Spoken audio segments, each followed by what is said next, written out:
안녕하세요. 네, 저는 명상과 학습 전략이라는 주제로 앞으로 한 1시간 이내로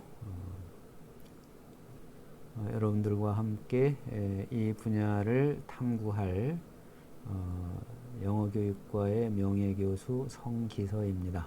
반갑습니다. 명상과 학습 전략이라는 주제를 제가 정한 이유는요, 여러분들이 대학에서 공부하는데 정말로 필요한 요소 중에 하나가 그 집중력이라고 생각을 했습니다. 그리고 집중력이 고도화될 때 창의력도 발전시킬 수 있을 것 같아서 명상을 여러분들이 대학 생활을 하면서 생활화하면 아마 그 효과로서 여러 가지 효과가 있지만 그 여러 가지 효과 가운데 학습력 향상도 될 것이라는 전제하에 이런 제목을 정해봤습니다. 여러분들이 맨 위에 보시는 것처럼 어떻게 보면 명상은 사실 좀 쉽게 생각하면 쉽지만 또 어렵게 생각하면 어렵습니다. 그냥 단어를 공부한다는 면에서 보면 쉽죠. 그런데 이제 실천하는 면에서는 이 매일매일 할 필요도 있고 필요에 따라서는 이제 장시간 할 그런 경우도 있습니다. 그러나 이제 여러분들 같은 경우에는 불교의 그 수행자나 다른 종교의 그 수행자들과는 다르니까 하루에 10분, 아침 저녁으로 10분씩만 해도 상당한 효과를 볼 수 있을 거라고 생각을 합니다. 네, 명상에 대한 정의를 살펴보겠습니다. 두 번째로 넘어가면 명상을 바라보는 새로운 시각, 자신을 생각하는, 자신의 생각을 다스리고 사람을 이해하며 세계를 경험하는 새로운 방식에 익숙해지기다, 이렇게 이야기를 하고 있습니다. 그리고 또 다른 면에서 그린란드라고 하는 분은 자신의 외면과 내면에서 일어나는 일을 탐구하고 타인과 세상 그리고 자신에 대한 통찰을 키우며 긍정적인 마음의 성질을 강화시키는 방법이다, 이렇게 설명을 하고 있습니다. 다음으로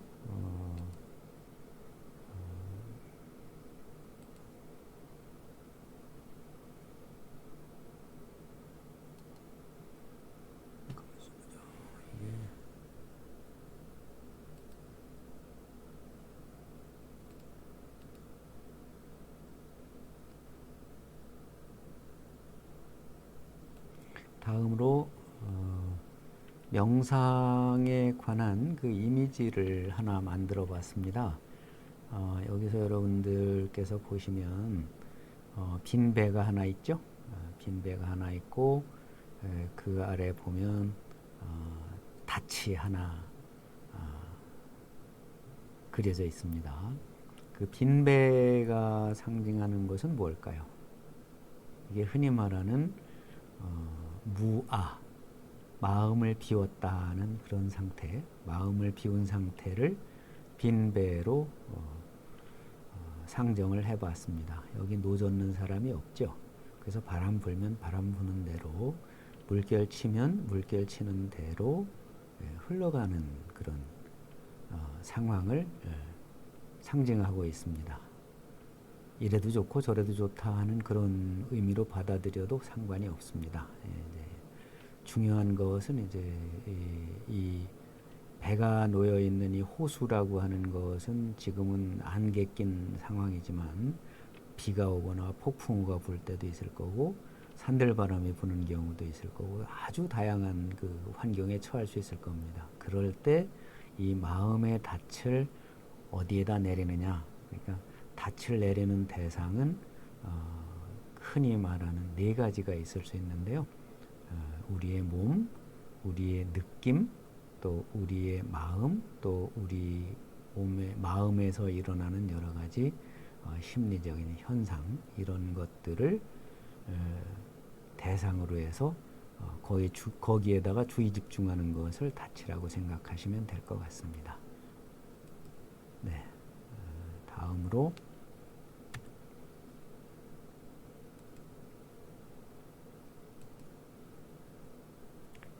명상에 대한 정의를 이제 앞에서 말씀드렸는데요.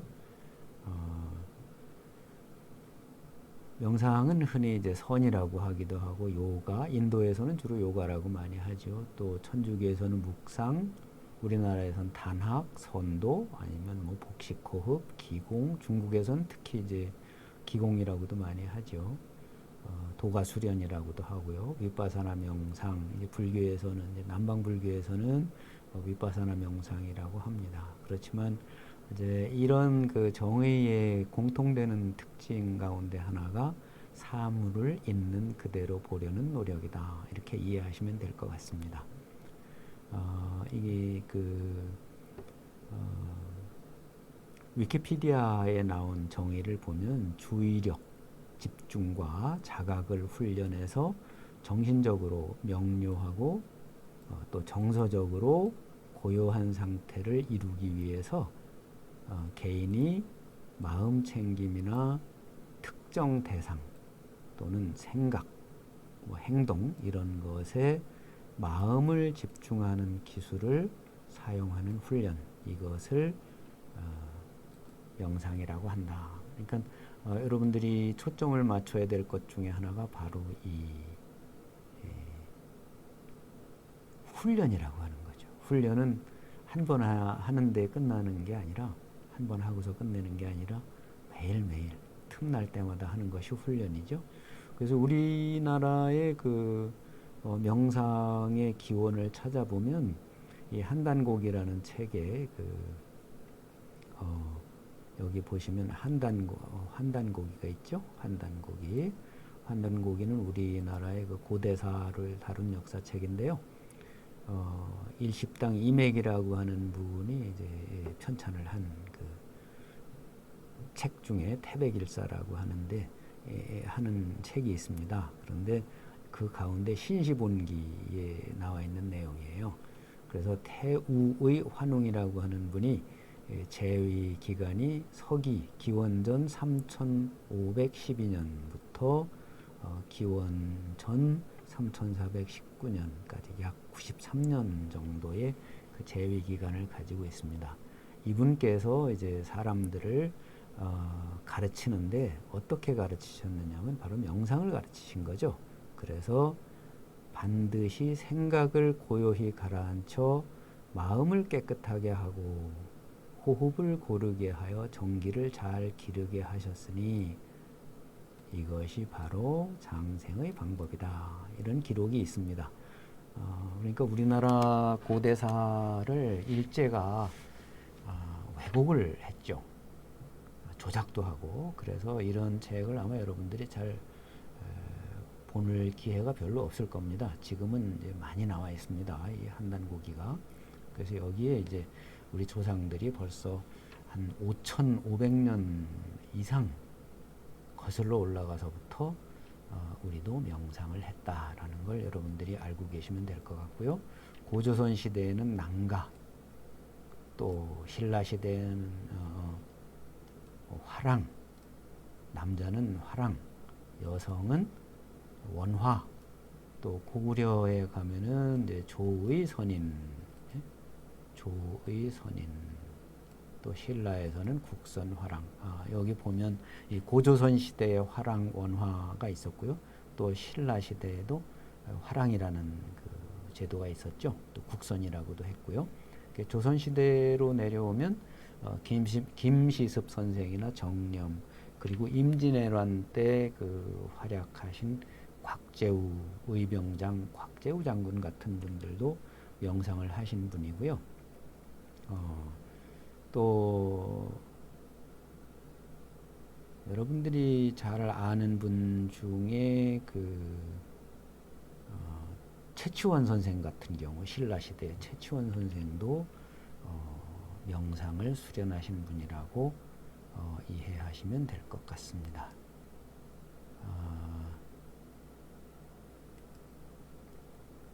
세계적으로도 이제 명상을 한 분들이 참 많은데요. 아마 여러분들이 많이 쓰고 있는 휴대폰, 아이폰을 발명한 사람이 스티브 잡스죠. 그 사람은 아주 선수행, 또 인도나 이제 티벳 같은 데 가서 명상 수행을 아주 많이 한 사람이라고 합니다. 여러분들이 보시면 알겠지만 여기 아마 잘 아는 얼굴들이 있을 거예요. 여기 보면 유명한 배우들 클린트 이스트우드 같은 배우도 있고요. 여기 이런 배우 카메론 디아즈 같은 여배우도 있고, 과학자 중에는 아마 제일 유명한 사람 중에 하나가 아인슈타인 박사일 거예요. 상대성 이론을 주장한 분이요. 여기도 보면 기네스 펠트로라고 하는 여배우 있죠. 아마 여러분들이 잘 아는 분일 겁니다. 아는 배우일 거예요. 그래서 뭐 세계 유명인들 중에 또 이제 오프라 윈프리 같은 분도 있고요. 아주 많은 분들이 지금 명상을 하고 있습니다. 네, 이어서 명상을 그러면 여러분들이 하는 공부, 학업하고 어떤 관계에 놓으려고 이렇게 제목을 지었느냐 하면은, 공부에 관해서는 일반적으로 아마 이런 작업기억이라고 하는 심리학적인 용어를 쓰는 것 같습니다. 작업기억이라고 하는데, 이 작업기억이 뭐냐면 영어로는 이제 워킹 메모리가 되겠죠. 일시적인 기억, 저장, 유지, 그리고 주의 집중과 조절, 또 정보의 조작, 그리고 예측과 판단, 그리고 학습, 실행, 지능에 영향을 주는 모든 활동을 작업기억이라고 정의하는 거죠. 쉽게 말하면 우리의 일상생활의 모든 면을 이야기하는데, 그 중에서도 특히 이제 여러분들은 대학생이니까 일상생활과 학업, 공부라고 이해하시면 될 것 같습니다. 그 중에서 이제 마음챙김 명상도 여러 가지가 많습니다. 특히 이제 몸을 건강하게 하기 위한 명상도 있고, 마음만을 주로 다루는 명상도 있는데, 여기에서는 주로 이제 호흡을 다루는 명상, 그리고 호흡을 통해서 마음을 다루는 그런 명상을 이번 시간에 다루도록 하겠습니다. 여기서 보면 이제 이 다음에 나오는 것은 여러 학자들이 연구한 것을 이제 요약해 놓은 것입니다. 그래서 이 마음챙김 명상을 하게 되면 이완을 촉진한다. 그리고 스트레스를 감소시킨다. 그리고 이제 마음챙김 훈련을 하니까 기억의 용량도 높아지고 읽기 이해력도 향상이 되더라. 이건 미국 학생들에게 이제 이런 훈련을 시켜서 통계를 내본 겁니다. 그리고 우리나라에서는 중학생들에게 마음챙김 명상을 4주간 수행해 보니까 학생들의 인성, 학습 능력, 인지력 향상이 많이 되더라 해서 명상을 정규 과목으로 넣는 것도 좋겠다, 이런 연구 결과가 있었습니다. 그리고 명상의 시간적 길이와 이 공부 능력의 향상 관계는 어떤가? 정비례 관계에 있다. 그래서 매일 30분씩 명상을 한 집단이 명상을 적게 한 집단보다는 점수가 더 높았다. 네. 그리고 또 하나는 이제 뇌의 실행 기능과 작업 기억을 수행하는 부위를 단련시킨다. 그러니까 뇌가 건강해진다고 하는 거겠죠.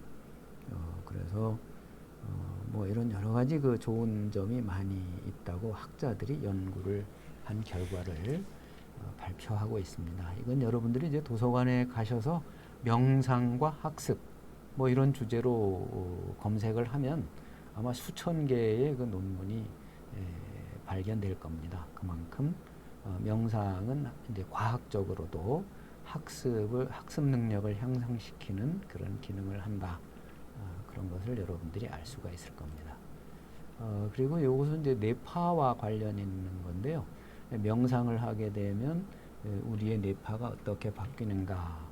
왼쪽에 보면 왼쪽에 있는 것은 우리나라의 그 대학생이 그 측정을 한 건데요. 보시면 이제 제일 파란색으로 나온 것을 보시면 이게 이제 감마파죠. 어떻게 보면은 아주 흥분이 됐을 때 감마파가 나와 있고 보통 일상생활이 베타파 정도죠. 그리고 세타, 델타파가 맨 위에 있는 아주 델타파는 이제 거의 깊은 수면 상태나 명상 상태에 들어갔을 때 이렇게 된다고 그러는데요. 오른쪽에 그 도표를 보시면 명상을 눈을 감고 10분 정도 명상한 후에 뇌파가 어떻게 나타나는지를 보여주고 있습니다. 보면은 그 왼쪽에서는 명상을 컴퓨터로 공부할 때에는 거의 보일락말락 하던 그런 그 델타파죠. 델타파가 거의 그 80.5% 가까이 증가된 것을 알 수가 있습니다. 그러니까 이런 데서 이제 창의력이나 스트레스가 해소되는 경지가 주로 이 델타파라고 하죠. 그 부분을 여러분들이 염두에 두면 아마 과학적으로도 뇌파를 검색해보면, 검사를 해보면, 측정을 해보면 명상과 학습 능력의 상관관계를 어느 정도 이해할 수가 있다. 이렇게 보시면 될 것 같습니다. 네, 명상과 철학의 부분은 주로 이제 삶에 대한 그런 관계, 명상을 통해서 삶을 우리가 어떻게 이해할 것인가 라는 것에 대한 그 상관성을 이야기하는 겁니다. 한마디로 말하면 자신에 대한 깊은 자각으로 기존의 자아가 시공간적으로 심화 확대된 나로 변화되는 일종의 초월적 세계에 대한 경험이다. 쉽게 말하면 개인으로서의 나가 사회 속의 나를 이루고 있는데 이것이 어떻게 보면 세계에서 받는 여러 가지 충격, 스트레스 이런 것들에서 벗어나서 일체감을 갖는 그런 그 경험이라고 이해하시면 될 것 같습니다. 아마 고등학교 때 배운 버마이려 우주와 나는 하나다, 자연과 인간은 하나다라는 그런 우주 의식을 말하는 것일 수도 있겠습니다. 이런 것은 여러분들이 이제 명상을 통해서 실제 확인을 하시면 될 것 같습니다. 이제 명상의 그 현대적 의의를 이제 그 도대체 지금 정보화 사회, 특히 그 컴퓨터나 뭐 모바일 폰만 켜면 원하는 모든 정보가 나오는 세상에 눈 감고 앉아 있거나 걷기 명상을 하거나 하는 그 명상이 도대체 무슨 의미가 있겠느냐, 이런 데 대한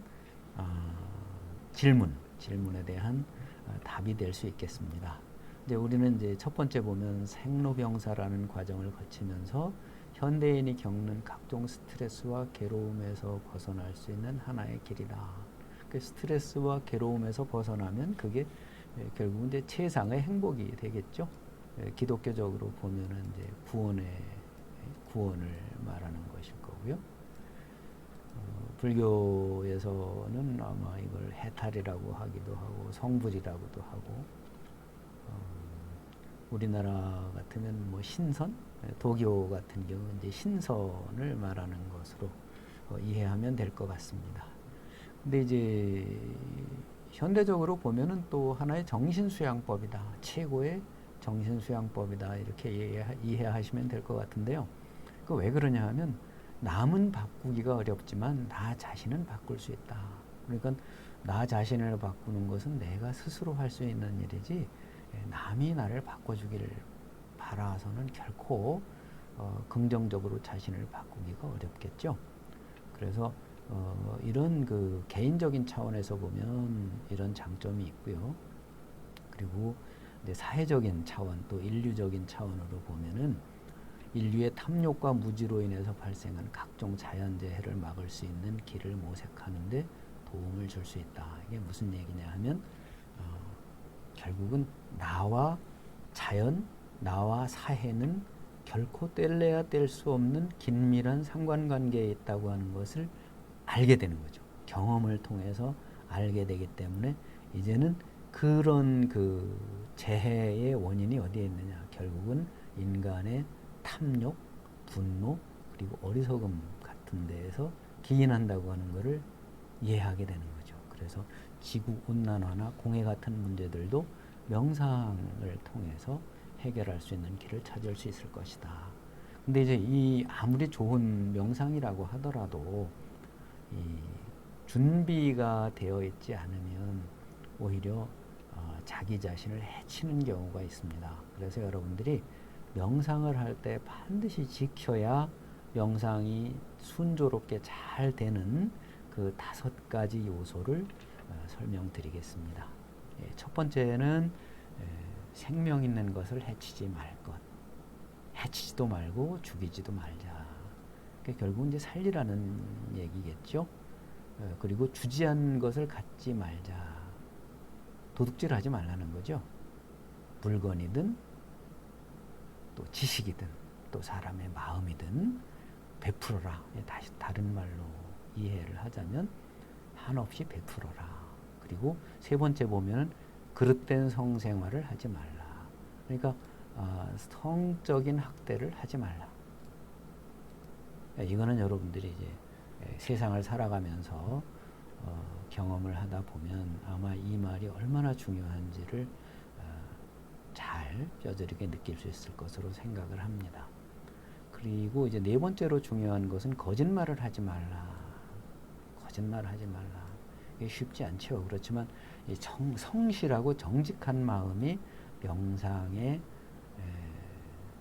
기본적인 토대가 된다는 점을 절대 잊지 마시기 바랍니다. 거짓말하지 말고 또 이간질하는 말 하지 말고 남에게 아부하는 말 하지 말고 헐뜯는 말 하지 말라. 그래서 진실된 말만 하는 게 좋다. 또 5번째로는 취하게 하는 것에 취하지 말자. 술, 마약, 향정신성 약품 같은 것들. 일종의 그 중독성이 있는 그 독소를 지닌 음식을 취하지 않는 것이 좋겠다. 이거는 여러분들이 평생, 이건 뭐 명상하는 사람들만 갖춰야 될 자세가 아니죠. 불교에서도 그렇고 기독교의 모든 종교에서 아마 다 이렇게 살라고 권고를 할 겁니다. 네, 그 다음에 이제 명상의 구체적인 효과는 이제 육체적인 효과. 한마디로 말하면 면역력이 강화되고, 네, 면역력이 강화되고 모든 그 질병으로부터 벗어날 수 있는 건강한 몸을 얻을 수가 있다. 수면도 잠도 잘 자고 오래 살 수 있다. 그런 주장을 합니다. 근데 더 중요한 것은 이제 정신적인 효과겠죠. 한마디로 말하면 우리가 하는 그 대학에서 공부하는 사람들에게 필요한 집중력, 창의력이 향상된다. 그리고 용기와 추진력, 과감성이 향상된다. 또 끈기와 책임과 지구력이 좋아진다. 그리고 이제 파란색 글씨로 된 부분을 보면 고요한 경지에서 진정한 평화와 행복을 누린다. 그리고 스트레스로부터 해방된다. 여러분들 스트레스 많이 느끼시죠? 그 명상을 하게 되면 자기 마음속을 들여다보게 됩니다. 그리고 자기의 느낌을 이해하게 되고 자기의 몸에서 어떤 현상이 일어나는가를 알게 돼요. 그 현상들의 인과관계를 알게 되면 자연스럽게 스트레스에서 해방될 수가 있다고 합니다. 자, 그리고 궁극적으로는 자신과 삶에 대한 지혜와 사랑을 증진시켜서 바람직한 사회생활을 하게 된다. 완전한 인간이 되는 거죠. 어떻게 보면 이상적인 인간이 된다고 볼 수 있겠습니다. 그러면 이제 명상하는 방법에 대해서 말씀을 드리겠습니다. 명상하는 방법은 이제 앉는 방법은 결과부자와 반가부자가 있죠. 이건 여러분들 아마 요새는 대부분 그 소파 생활을 하기 때문에 이렇게 앉는 경우가 많지 않은데 이게 이제 이런 자세가 가장 좋다고 하는 거죠. 왜 그러냐면 가장 안정된 자세라고 합니다. 그리고 이 자세에서 이제 마음을 깨어있게 해서 쉽게 말하면은 주의 집중을 해서 거울을 들여다보듯이 몸, 느낌, 또 마음, 그리고 일체의 정신현상의 흐름과 과정을 꿰뚫어서 환히 보는 것. 이것이 이제 명상이다. 이렇게 이해하시면 되고요. 근데 자세 중에 여러 가지가 있는데 이제 여러분들한테 권해주고 싶은 것은 이제 앉아서 하는 좌선입니다. 첫째 자세를 보면 여기 이 오른쪽에 자세를 보면 이등변 삼각형을 그려놨죠. 그래서 가부좌를 한 상태가 이등변 삼각형이 된다고 보면 될 것 같고요. 눈은 어떻게 하느냐? 눈을 반쯤 뜨거나 완전히 감을 것. 혀는 구부려서 입천장에 닿게 할 것. 또 세 번째로는 전신의 힘을 뺀 채 궁둥이를 뒤로 내민 듯이 앉으면 기력이 자연히 단전으로 들어가게 되어 있다. 에너지가 여기 지금 그 이등변 삼각형에 새카맣게 표시된 부분 있죠. 배꼽 아래에 거기가 에너지가 모이는 밭이라고 해서 단전이라고 합니다. 그 단전은 보면 이제 왼쪽에 또 그림이 있죠. 거기 보면은 상단전, 중단전, 하단전이 있습니다. 요거는 어떻게 보면 에너지가 모이는 그 저장고로 이해를 하시면 될 것 같습니다. 네, 그리고 이제 숨을 어떻게 쉴 거냐. 이제 아까 마음을 관찰한다, 또 몸을 관찰한다고 했는데 그 중에서 제일 그 집중력을 향상시키는데 좋은 방법이 이제 호흡을 조절하고 호흡을 관찰하는 방법입니다. 제일 좋은 호흡은 이제 세 번째 보면 기식이라고 하는 게 있어요. 기로 숨을 쉰다. 그래서 숨소리도 나지 않고 가쁘지도 않은 호흡으로서 좋은 호흡이다. 또 더 좋은 호흡은 뭐냐면 길을 갈 수 있는 곳까지 가게 하는 완전한 호흡이다. 아까 요 앞에서 이야기한 그 요 단전 있죠? 여기도 단전입니다. 요 하단전, 중단전, 상단전 이 세 군데로 가게 할 수 있는 호흡을 식이라고 한다. 그래서 구체적으로 빨간 글씨를 보시겠습니다.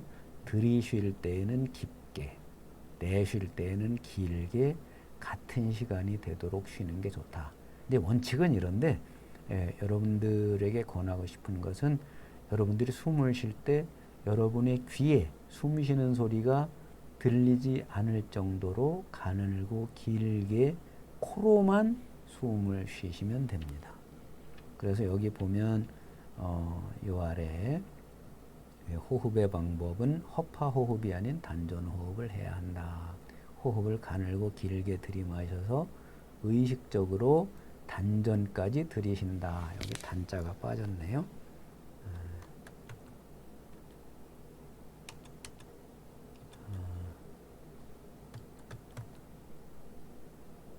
단전까지 들이쉰다는 기분으로 단전을 볼록하게 하고 약 3초간 정지했다가 하복부가 홀쭉해질 때까지 내쉬고 다시 들이마신다.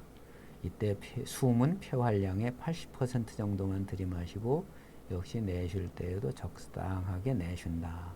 너무 무리하게 잔뜩 마시거나 너무 오래 참거나 너무 많이 내쉬면 몸에 무리가 온다. 그래서 이 부분에 대해서 자세한 걸 알고 싶은 분들은 인터넷에서 정북창 선생의 용호교를 찾아보시면 될 것 같습니다.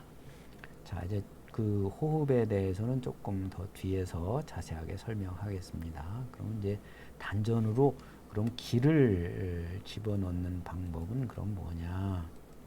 그 다음에서 여러분들 자전거에 바람 넣을 때 그 배꼽 아래에 여기 보시면 자전거 펌프에 바람 들어가는 부분 있죠? 맨 위에 허파가 있다고 생각을 하고 코로 들이마시고 이제 하단전으로 이렇게 바람을 집어넣는다고 생각하고 숨을 내쉬는 겁니다. 그러니까 들이마시는 건 코로 내쉬고 숨을 내쉴 때 아래로 지그시 자전거에 바람을 넣듯이 이 아래로 쭉 호흡을, 그러니까 배꼽 아래에 있는 하단전으로 기를 내려보낸다 생각하고 천천히 아랫배에 힘을 주면 됩니다. 오른쪽에 보면 숨을 아랫배부터 차곡차곡 쌓는다는 마음으로 숨을 들이마신 다음 멈췄다가 자전거에 바람을 넣듯이 명치로부터 아래로 기를 천천히 밀어내려서 하단전에 쌓는다는 생각을 하면서 숨을 내쉰다. 처음에 여러분들이 하실 때에는 이거 그냥 몰라도 돼요. 숨이 들어오면 들어오고, 길게 들어오면 길게 들어오고, 짧게 들어오면 짧게 들어오는 줄 알면 됩니다. 그리고 내쉴 때에도 길게 나가면 길게 나가는구나, 짧게 나가면 짧게 나가는구나, 숨이 길은지 짧은지만 알아차리시면 됩니다. 네, 그 다음으로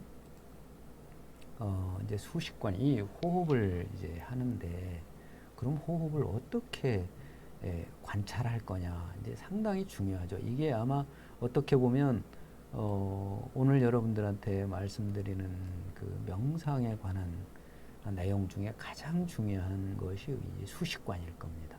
수식관은 뭐냐면 숨 쉬는 것을 하나하나 세는 거를 수식이라고 합니다. 이제 수학할 때 수인데요. 이게 셀 수죠. 셀. 숫자를 헤아리는 거. 그래서 수입니다. 그래서 호흡을 헤아린다. 이게 집중력을 기르는 것이다. 여기 보면 숨을 쉬는데 아까 그랬죠. 숨을 들이마실 때 코로만 들이마시되 내 숨소리가 내 귀에 들리지 않을 정도로 들이마시고 자연스럽게 멈추었다가 또 내쉴 때에도 내쉬는 숨소리가 귀에 들리지 않을 정도의 천천히 속도로 천천히 숨을 내쉬고 다시 또 자연스럽게 숨을 들이마시고, 숨을 내쉴 때마다 하나라고 세는 겁니다. 그리고 다시 숨을 들이마셨다가 또 내쉬면서 둘. 그래서 계속 숫자를 세어나가는 거죠. 처음에 여러분들이 할 때는 10까지 세는 게 좋습니다. 그래서 한번 들이마셨다가 내쉬고 마음속으로 하나, 또 한 번 들이마시고 내쉬었다가 두 번째 둘, 그러다가 5이나 6번째 셌는데 잊어먹었어요. 숫자를 잊었어요. 그러면 다시 하나로 돌아옵니다. 그러니까 틀리는 거를 두려워하지 마세요. 틀리는 걸 두려워하지 말고 틀렸으면 다시 하나로 내려오는 거예요. 이게 중요한 거는 집중이 잘 돼 있으면 내가 숫자를 제대로 셌는지 틀렸는지를 알 수가 있어요. 그게 바로 집중력이고 관찰력입니다. 그게 깨어 있는 거예요. 그래서 숨을 세다가 숫자를 세다가 틀리면 다시 하나로 내려가서 하나서부터 10까지 센다. 그럼 10까지 세면 어떻게 하냐? 10까지 틀리지 않고 잘 세면 그 다음에 20까지 가고 20까지도 잘 세워지면 30, 40, 100, 그래서 1000까지 갑니다. 그래서 이 세 번째 보시면 이때 호흡은 편안하게 하며 될 수 있는 대로 가늘고 길고 깊고 고요히 숨을 쉬도록 한다. 또 숨을 절대 입으로 숨을 쉬어서는 안 된다. 또 세어가다가 잡념이 생겨 숫자를 원위치로 숫자를 틀리면 원위치로 돌아가서 하나부터 세어나간다. 이렇게 하시면 됩니다. 그래서 만약에 이거를 열심히 수련을 해서 만약에 1000까지 센다고 가정을 해보세요. 저 같은 경우에 지금 명상을 하면 호흡을 관찰하면 보통 한 번 들이마시고 내쉬는데 한 25초에서 30초 걸리거든요. 30초라고만 치면 한 번 들이마시고 내쉬는데 30초 그러면 1분 동안에 2번이죠. 그러면 60분 동안이면 120번이겠죠. 1000번이면 한 8시간 정도 됩니다. 그러니까 8시간 정도 우리가 집중력을 유지한다고 생각을 해보세요. 엄청난 집중력이죠. 아마 못할 게 없을 거예요. 그래서 여러분들이 이제 앉아서 명상을 할 땐 그렇게 하시고요. 또 일상생활을 할 때는 그럼 어떻게 호흡을 관찰을 하냐. 무슨 일을 하든지 한 가지 일에만 주의 집중을 하자. 그러니까 걷는 데에만 집중을 하는 거죠. 여러분들 걸어가면서 모바일 폰 또 음악 듣는 학생들 많죠. 그래도 좋습니다. 그렇지만 더 좋은 것은 걸을 때에는 걷는 데에만 집중을 하자. 그래서 정말 중요한 것은 뭐냐 하면 호흡에 여러분들이 집중을 하는 게 좋다고 하는 이야기는 뭐냐 하면 호흡이 끊어지는 순간 사람은 죽어요. 호흡을 하게 되면 사람은 살아요. 그래서 우리의 목숨은 호흡에 달려 있습니다. 숨을 들이마시고 숨을 내쉬는 데 달려 있어요. 그래서 한번 내쉬었다가 들이마시지 못하면 죽는 거고 들이마셨다가 내쉬지 못하면 또 죽는 거예요. 그래서 우리의 생명은 호흡에 달려 있다. 그래서 바로 호흡에 집중한다고 하는 것은 지금 하고 있는 일에 온전히 집중할 수 있도록 마음을 한 곳으로 모아주는 도우미 역할을 하고 있는 거다.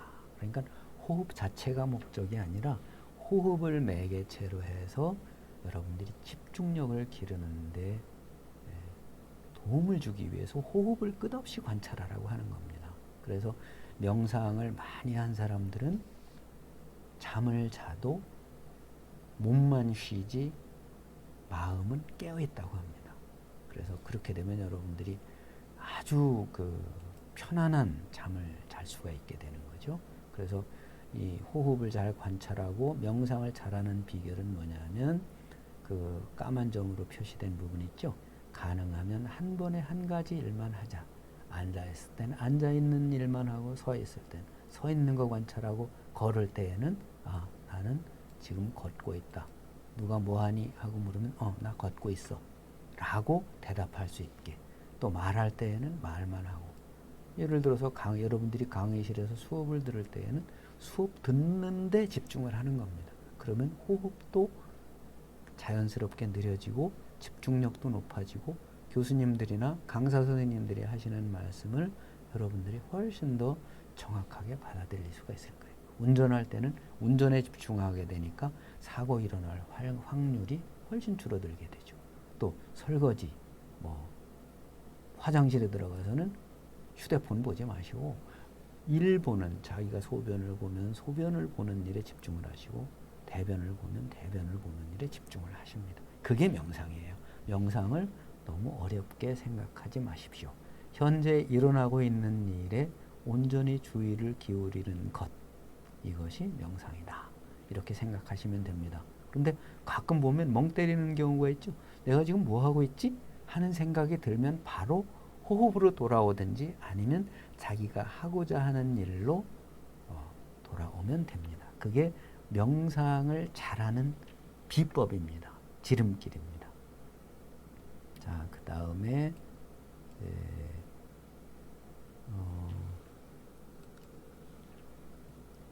주의를 정박시키는 단 만들기. 아까 강의를 시작할 때 닻에 관한 이야기를 했는데요.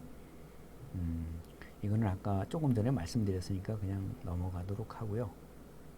중요한 것은 내가 기분이 좋으면 기분이 좋구나. 기분이 나쁘면 기분이 나쁘구나 하는 걸 알아차리면 그런 부정적인 감정들이 사라지기 시작을 합니다. 중요한 것은 내가 지금 경험하고 있는 모든 사건, 그것들을 있는 그대로 보기 시작하면 닻을 내리는 게 돼요. 그래서 내가 이러이러해서 화를 내고 있구나 하는 거를 알게 되죠. 그러면은 내가 왜 화를 내고 있지 하는 그 원인을 탐색하게 됩니다. 그러다 보면 화를 낸 거는 잊어버리게 되고 화의 원인을 찾아가게 되죠. 그 순간 이제 합리적이고 이성적인 사고방식을 통해서 그 문제의 뿌리를 찾게 되죠. 뿌리를 찾으면 원인을 알게 되니까 대책도 세울 수가 있죠. 이래서 내가 화를 냈구나. 내가 이래서 들떠 있었구나 하는 걸 알게 되면 바로 문제 해결이 되기 시작을 하는 거죠. 그리고 이제 명상을 할 때 주의할 점은 뭐냐면 절대 판단하지 않는다. 나 이게 명상이 잘 안 되지? 나는 명상에 재주가 없나 봐. 이런 생각하는 것이 안 된다는 거죠. 그리고 인내심을 가진다. 그리고 초심자의 마음이다. 늘 시작하는 마음이죠. 늘 새롭게. 그리고 믿는 마음이죠. 자기 자신을 믿어야죠. 나는 안 돼 라는 생각이 가장 자기 자신의 발전을 가로막는 생각이죠. 여러분들이 자신감을 가지고 자신을 믿을 때 명상도 잘할 수 있게 됩니다. 근데 너무 열심히 해도 안 돼요. 편안하게 평정심, 아주 강하지도 않고 아주 약하지도 않게 차분하게 자기의 몸과 마음에서 일어나는 현상을 애쓰지 않고 관찰하는 겁니다. 받아들인다는 건 뭐냐면 자기한테 지금 일어나고 있는 현상을 있는 그대로 받아들이라는 거죠. 그래. 몸이 좀 아프구나. 피곤하구나 하면 피곤하구나. 피곤하다고 해서 짜증을 내면 더 피곤해지죠. 그래서 놓아버리는 거예요. 그게 놓아버리는 거예요. 피곤하니까 쉬어야겠다라고 마음을 먹게 되면은 그때부터 휴식이라고 하는 게 얼마나 좋은지를 알게 되죠. 그리고 감사하기. 감사하기라고 하는 것은 감사의 대상은 많습니다. 여러분들을 낳아주신 부모님에게도 감사해야죠. 가르치는 교수님들한테도 감사할 필요가 있죠. 또 여러분들이 살아나가는데 필요한 사람들이 많아요. 모든 사람들이 여러분들 대학에서 공부하는데 도움을 주고 있죠. 그거에 대해서도 감사할 줄 알아야죠. 또 하늘에서는 비를 내려주죠. 태양이 비춰주죠. 농사를 지을 수 있게 해주죠. 또 땅은 어떻습니까? 여러분들이 움직일 수 있게 도와주죠. 그래서 모든 것에 감사하는 마음을 가지기 시작을 하면 여러분들 저절로 행복하게 되고 편안하게 됩니다. 네, 이것은 이제 통찰 명상은 이제 명상을 했을 때 어떤 것을 도대체 무엇을 깨닫게 되느냐, 알게 되는 게 뭐냐, 결국은 관찰을 잘하면 몸, 우리의 느낌, 또 마음, 또 일체의 심리 현상 같은 것들을 잘 관찰을 하면 그 대상들의 속성을 알게 된다는 거죠. 이 속성을 알게 되면 이제 자신을 알게 되는 거죠. 그래서 내가 어디서 왔지? 어디로 가지? 죽으면 어떻게 되지? 뭐 이런 문제까지도 이제 스스로 해결할 수 있는 길이 열린다고 합니다. 그래서 그 속성을 여태까지 이제 명상을 한 분들이 발견한 걸 세 가지로 요약하면 모든 것은 무상하다. 덧없는 거죠. 여러분들이 공부할 때 실력이 향상되는 것도 무상하니까 향상이 되는 거예요. 그대로 머물러 있을 수가 없죠. 또 모든 것은 괴로운 것이다. 왜냐하면 변하니까 괴로운 거죠. 행복한 상태로만 있고 싶은데 그게 안 되죠. 변하니까 괴로운 거예요. 이거는 꼭 고통스러워서뿐만이 아니고 철학적인 의미가 들어가 있는 괴로움입니다. 그리고 모든 것에 불변의 자아는 없다. 쉽게 말하면 이제 불변의 자아는 없다. 영혼이 있다 없다는 여러분들 스스로 확인해야 될 일이죠.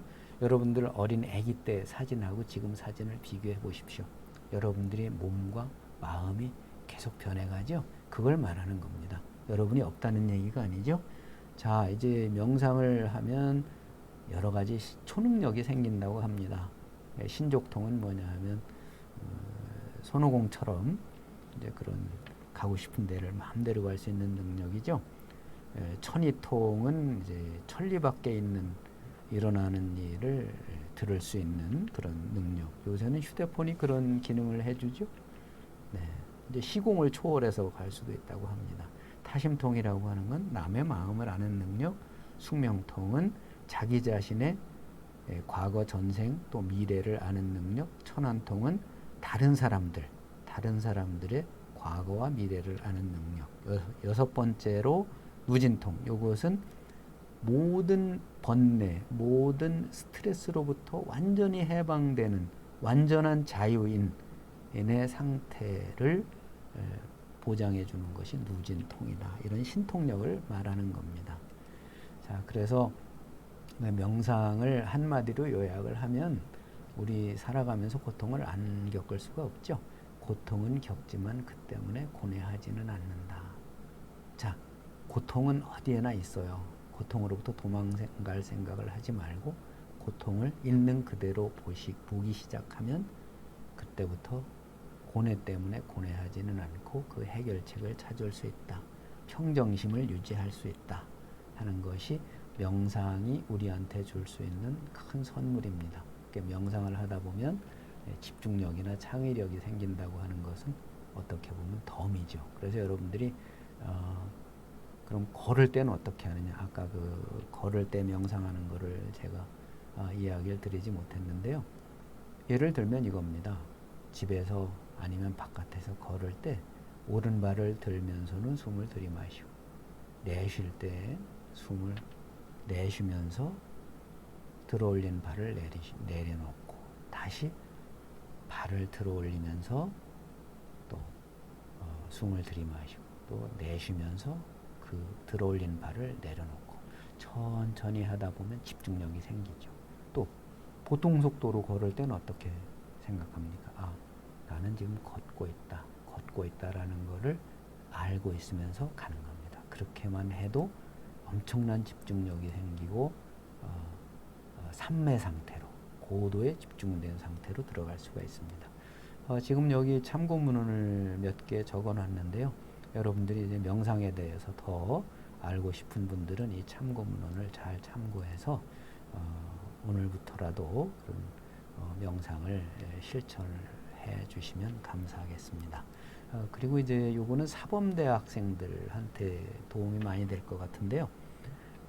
사범대 학생들은 여기에 나와 있는 교재 두 권을 소개를 해 놓았으니까 요거를 이제 잘 보시고 현장에 나가서 학생들 지도할 때 5분 정도씩 학생들하고 함께 명상을 하시면 아마 많은 도움이 될 겁니다.